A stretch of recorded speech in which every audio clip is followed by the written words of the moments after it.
My dear friends, welcome in revision chemistry classes.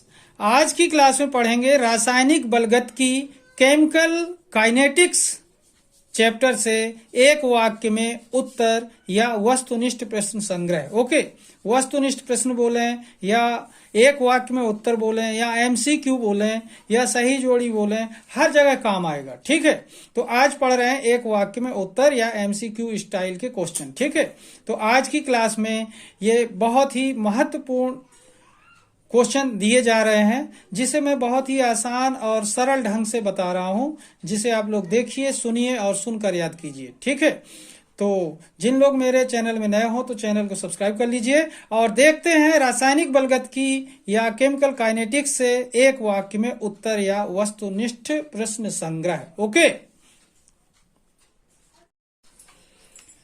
तो देखिए यहाँ पर एमसीक्यू कहें या फिर वन वर्ड बोलें या खाली स्थान बोलें, सारे प्रकार के क्वेश्चन इसी में समाहित हैं। ध्यान रखना, इसको अगर ध्यान से पढ़ेंगे तो सभी प्रकार के क्वेश्चन आपसे बन जाएंगे। और यहाँ पर मैं आपको एक वाक्य में उत्तर के स्टाइल के क्वेश्चन दे रहा हूँ। ठीक है ना, तो यहाँ पर देखिए, पहला क्वेश्चन है, अभिक्रिया दर अभिकारक की सांद्रता से किस प्रकार संबंधित है। क्वेश्चन फर्स्ट क्या है, अभिक्रिया दर अभिकारक की सांद्रता से किस प्रकार संबंधित है। तो इसका आंसर देखिए, समानुपाती होती है। अभिक्रिया दर अभिकारक की सांद्रता की क्या होती है, समानुपाती होती है। ओके, सेकेंड क्वेश्चन देखें, अभिक्रिया दर का मात्रक लिखो। अभिक्रिया दर का मात्रक लिखो। तो अभिक्रिया दर का मात्रक क्या होता है, यहां पर देखिए, mole into litre inverse into second inverse. Mole into litre inverse into second inverse. Okay, third question है, इकाई समय अंतराल में अभिकारक या उत्पाद की सांद्रता में परिवर्तन को क्या कहते हैं। इकाई समय अंतराल में अभिकारक या उत्पाद की सांद्रता में परिवर्तन को क्या कहते हैं। आंसर देखें, अभिक्रिया दर कहते हैं। क्या कहते हैं, अभिक्रिया दर कहते हैं। ओके, अब देखते हैं next question. Okay, question fourth देखिए, शून्य कोटि की अभिक्रिया के लिए दर स्थिरांक मतलब वेग स्थिरांक का मात्रक लिखो। दर स्थिरांक या वेग स्थिरांक, जहां जो भी लिखा हो बात एक ही होगी है।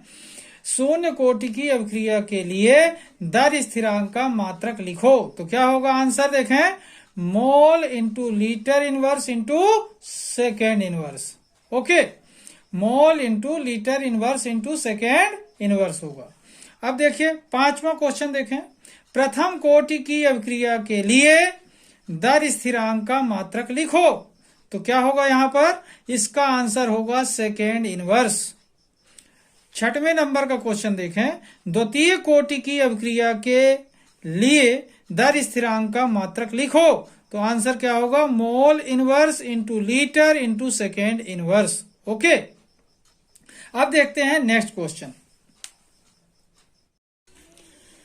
तो देखिए नेक्स्ट क्वेश्चन है यहां पर सेवेंथ नंबर का। तो यहां पर देखिए, तृतीय कोटि की अभिक्रिया का मात्रक। तृतीय कोटि की अभिक्रिया का मात्रक। तो देखिए आंसर क्या है, मोल -2 की power into litre square into second inverse. Okay, इसके बाद देखते हैं, यहां पर यह आंसर समझ आ गया। तृतीय कोटि की अभिक्रिया का मात्रक मोल में -2 की power into litre square into second inverse. इसके बाद देखते हैं, शून्य कोटि की अभिक्रिया के लिए दर स्थिरांक का सूत्र लिखो। ठीक है, आंसर क्या है यहां पर देखें, K = x/t। K = x/t, ये जीरो ऑर्डर ऑफ रिएक्शन के लिए वेलोसिटी कांस्टेंट का फार्मूला है। ठीक है, यहां पर देखें क्वेश्चन नंबर 9, प्रथम कोटि की अभिक्रिया के लिए दर स्थिरांक का सूत्र लिखो। प्रथम कोटि की अभिक्रिया के लिए दर स्थिरांक का सूत्र लिखो। तो यहां पर आंसर देखें, K = 2.303/t log 10। यहाँ 10 लगाएं या ना लगाएं कोई दिक्कत नहीं है, log बस लिखें तो उसका मतलब वही होता है। तो log 10 a/a - x। ओके, तो आंसर क्या हुआ, k बराबर 2.303 upon t log 10 a upon a minus x. इस तरीके से ये 3 क्वेश्चन देखा। फर्स्ट क्या देखा, तृतीय कोटि की अवक्रिया के लिए मात्रक, तो आंसर क्या, मोल -2 की power into litre square into second inverse. 8वां क्वेश्चन देख रहे हैं, शून्य कोटि की अवक्रिया के लिए दर स्थिरांक का सूत्र। तो यहां पर देखें आंसर k0 या k = x अपॉन t। प्रथम कोटि की अवक्रिया के लिए दर स्थिरांक का सूत्र, 9th नंबर का क्वेश्चन, ठीक है। आंसर क्या है, k = 2.303 upon t log 10 a upon a minus x. यहाँ 10 लगाना जरूरी नहीं है, log लिखना जरूरी है, ध्यान रखना। ओके, इस तरीके से ये 3 क्वेश्चन हो गए। ओके, अब देखते हैं नेक्स्ट क्वेश्चन। ओके, तो अब देखते हैं क्वेश्चन 10th नंबर का। देखिए यहां पर क्या है, 10th नंबर के क्वेश्चन में शून्य कोटि की अभिक्रिया के लिए अर्ध आयु काल का सूत्र लिखो। शून्य कोटि की अभिक्रिया के लिए अर्ध आयु काल का सूत्र लिखो। तो अब यहां पर देखें आंसर, देखें t½ = a upon 2k, t½ = a upon 2k, याद रखना होगा। 11th नंबर का क्वेश्चन देखें, प्रथम कोटि की अभिक्रिया के लिए अर्ध आयु काल का सूत्र लिखो। तो यहां पर देखें answer, t½ = 0.693 upon k, 0.693 upon k, t½ = 0.693 upon k। Okay, प्रथम कोटि की अभिक्रिया के लिए अर्ध आयु काल का सूत्र लिखो। तो क्या हुआ आंसर, t½ = 0.693 अपॉन k। अब क्वेश्चन नंबर 12 देखिए, अधिकांश अभिक्रियाओं के लिए ताप गुणांक किसके मध्य होता है। अधिकांश अभिक्रियाओं के लिए ताप गुणांक किसके मध्य होता है। तो यहां पर देखें आंसर, 2 तथा 3 के मध्य होता है, 2 तथा 3 के मध्य होता है। एक बार फिर से देखिए 10 नंबर का क्वेश्चन, शून्य कोटि की अभिक्रिया के लिए अर्ध आयु काल का सूत्र लिखो। तो आंसर क्या है, t½ = 2k, t½ = a upon 2k, t½ = a upon 2k, ठीक है। प्रथम कोटि की अभिक्रिया के लिए अर्ध आयु काल का सूत्र लिखो। तो आंसर क्या है, t½ = 0.693 अपॉन k। 12 नंबर, अधिकांश अभिक्रियाओं के लिए ताप गुणांक किसके मध्य होता है। आंसर क्या है, 2 तथा 3 के मध्य होता है। ओके, अब देखते हैं नेक्स्ट क्वेश्चन। ओके, अब देखिए क्वेश्चन नंबर 13, ठीक है। क्वेश्चन नंबर 13 में देखना, एक प्रथम कोटि की अभिक्रिया 32 मिनट में 75% पूर्ण होती है। ध्यान देना, एक प्रथम कोटि की अभिक्रिया 32 मिनट में 75% पूर्ण होती है। 50% पूर्ण होने में कितना समय लगेगा। आंसर क्या है, ध्यान दें, 16 मिनट। सॉल्व करके बताऊंगा इसको बाद में आपको। आंसर कितना है, ये 16 मिनट, ठीक है। 16 नंबर का क्वेश्चन देखिए, रासायनिक अभिक्रिया की दर अभिकारक के किस सांद्रता पर निर्भर करती है। रासायनिक अभिक्रिया की दर अभिकारक के किस द्रव्यमान पर निर्भर करती है। अब आंसर देखें, सक्रिय द्रव्यमान पर। कौन से द्रव्यमान पर, सक्रिय द्रव्यमान पर। ओके, क्वेश्चन नंबर 15 देखें, आर्हीनियस समीकरण लिखो। तो आंसर देखें, k समानुपात e⁻−EA अपॉन RT, या फिर समानुपात तोड़कर लिखें तो k = A × e⁻−EA upon RT। Okay, यहाँ समानुपात नियतांक रख देंगे, समानुपातिक नियतांक। ओके, इस तरीके से क्वेश्चन 13 क्या हुआ, एक प्रथम कोटि की अभिक्रिया 32 मिनट में 75% पूर्ण होती है। 50% पूर्ण होने में कितना समय लगेगा। आंसर क्या है, 16 मिनट। 14 नंबर का क्वेश्चन देखें, रासायनिक अभिक्रिया की दर अभिकारक के किस द्रव्यमान पर निर्भर करती है। आंसर क्या है, सक्रिय द्रव्यमान पर। आर्हीनियस समीकरण लिखो। आंसर देखें, k समानुपात e⁻−EA अपॉन RT, या समानुपात तोड़कर लिखेंगे तो क्या होगा, k = A × e⁻−EA upon RT। केवल यहां पर समानुपात तोड़ने पर A आया, जो समानुपातिक नियतांक है। ओके, अब देखते हैं नेक्स्ट क्वेश्चन। ओके, तो देखिए क्वेश्चन नंबर 16 देखते हैं, किसी अभिक्रिया का वेग ताप बढ़ाने पर क्या होता है, बढ़ता है। किसी अभिक्रिया का वेग ताप बढ़ाने पर क्या होता है, बढ़ता है। ओके, अब देखते हैं नेक्स्ट क्वेश्चन 17th। प्रथम कोटि की अवक्रिया का अर्धायुकाल।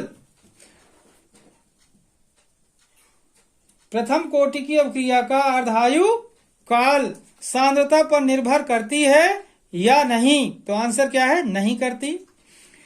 नेक्स्ट क्वेश्चन देखते हैं 18th। शून्य कोटि की अवक्रिया का अर्धायुकाल अभिकारक की सांद्रता पर निर्भर करता है या नहीं? तो आंसर क्या है? करता है तथा समानुपाती होता है। ध्यान देना, क्या होता है? समानुपाती होता है। ओके, इस तरीके से देखें। क्वेश्चन 16th हुआ, किसी अवक्रिया का वेग ताप बढ़ाने पर क्या होता है? बढ़ता है। प्रथम कोटि की अवक्रिया का अर्धायुकाल अभिकारक की सांद्रता पर निर्भर नहीं करता। शून्य कोटि की अवक्रिया का अर्धायुकाल अभिकारक की सांद्रता पर निर्भर करता है या नहीं? तो आंसर क्या है? करता है तथा समानुपाती होता है। ओके, अब देखते हैं नेक्स्ट क्वेश्चन। देखिए क्वेश्चन नंबर 19th देखते हैं। 19 नंबर का क्वेश्चन देखें। अणुओं की अवक्रिया में भाग लेने के लिए आवश्यक न्यूनतम ऊर्जा क्या है? अणुओं के अवक्रिया में भाग लेने के लिए आवश्यक न्यूनतम ऊर्जा क्या है? तो आंसर क्या है? सक्रियण ऊर्जा है।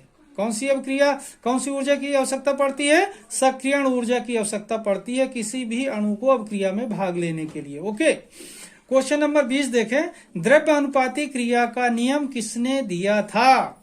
लॉ ऑफ मास एक्शन किसने दिया था? आंसर गुल्डबर्ग तथा वागे ने दिया था। गुल्डबर्ग तथा वागे ने दिया था। क्वेश्चन नंबर 21 देखें।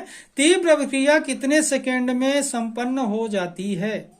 तीव्र अवक्रिया कितने सेकेंड में संपन्न हो जाती है? तो आंसर देखिए 10⁻⁻⁹ सेकेंड में संपन्न हो जाती हैं जो तीव्र अवक्रिया होती हैं। ओके, एक बार फिर से देखिए। अणुओं के अवक्रिया में भाग लेने के लिए आवश्यक न्यूनतम ऊर्जा क्या है? तो आंसर क्या है? सक्रियण ऊर्जा। द्रव्य अनुपाती क्रिया का नियम किसने दिया था? तो आंसर क्या है? गुल्डबर्ग तथा वागे ने। तीव्र अवक्रिया कितने सेकेंड में संपन्न हो जाती है? तो आंसर क्या है? 10⁻⁹ सेकेंड में। ओके, अब देखते हैं नेक्स्ट क्वेश्चन। तो देखिए क्वेश्चन नंबर 22 देखते हैं। अभिकारकों की न्यूनतम तथा उच्चतम ऊर्जा अवस्था का अंतर क्या कहलाता है? अभिकारकों की न्यूनतम तथा उच्चतम ऊर्जा अवस्था का अंतर क्या कहलाता है? तो आंसर क्या है? सक्रियण ऊर्जा। 22 नंबर के बाद देखें 23 नंबर का क्वेश्चन। वह अवक्रिया जो विकिरण के अवशोषण से संपन्न होती हैं क्या कहलाती हैं? मतलब विकिरण के अवशोषण से मतलब प्रकाश की उपस्थिति में होती हैं, तो उन्हें बोलते हैं प्रकाश रासायनिक अवक्रिया कहते हैं। अगला क्वेश्चन है 24। देहली ऊर्जा तथा सक्रियण ऊर्जा में संबंध लिखो। तो आंसर क्या है? सक्रियण ऊर्जा बराबर देहली ऊर्जा माइनस अणुओं की आद्य ऊर्जा या अणुओं की प्रारंभिक ऊर्जा। ओके, एक बार फिर से देखिए। अभिकारकों की न्यूनतम तथा उच्चतम ऊर्जा अवस्था का अंतर क्या कहलाता है? सक्रियण ऊर्जा कहलाता है। वो अवक्रियाएं जो विकिरण के अवशोषण से संपन्न होती हैं क्या कहलाती हैं? प्रकाश रासायनिक अवक्रिया कहलाती हैं। देहली ऊर्जा तथा सक्रियण ऊर्जा में संबंध लिखो। सक्रियण ऊर्जा बराबर देहली ऊर्जा माइनस अणुओं की आद्य ऊर्जा या प्रारंभिक ऊर्जा। ओके, इस तरीके से ये जो सारे क्वेश्चन हैं 24 क्वेश्चन मैंने आपको बताए हैं, 24 क्वेश्चंस, ये सब के सब चैप्टर रासायनिक बलगतिकी के हैं, केमिकल काइनेटिक से हैं। ठीक है, ये सब के सब क्वेश्चन मैंने आपको एक एक लाइन के बना करके आंसर दिए हैं, जो कि आपको एक वाक्य में उत्तर दीजिए, खाली स्थान, सही विकल्प, सही जोड़ी, सभी जगह पर काम आ सकते हैं। बहुत इंपॉर्टेंट क्वेश्चन है, ध्यान देंगे आप। इन क्वेश्चन को सुनिए और इनका आंसर सुनिए। सुना हुआ क्वेश्चन का आंसर बहुत दिनों तक याद रहता है। पढ़कर याद की हुई चीज ज्यादा दिनों तक याद नहीं रहती, बल्कि सुनी हुई बातें ज्यादा समय तक याद रहती हैं। तो याद करने का बहुत ही आसान तरीका है कि किसी भी क्वेश्चन का आंसर सुनिए और सुनकर याद करिए। ठीक है, तो ये किसी भी तरीके की तैयारी अगर कर रहे हैं तो सुनकर याद करने की तैयारी बहुत ही आसान होती है और बहुत लंबे समय तक चलती है। ठीक है, तो आज की क्लास को मैं यहीं पर समाप्त करूंगा। जिन लोग मेरे चैनल में नए हों तो चैनल को सब्सक्राइब कर लें। तब तक के लिए जय हिंद, जय भारत।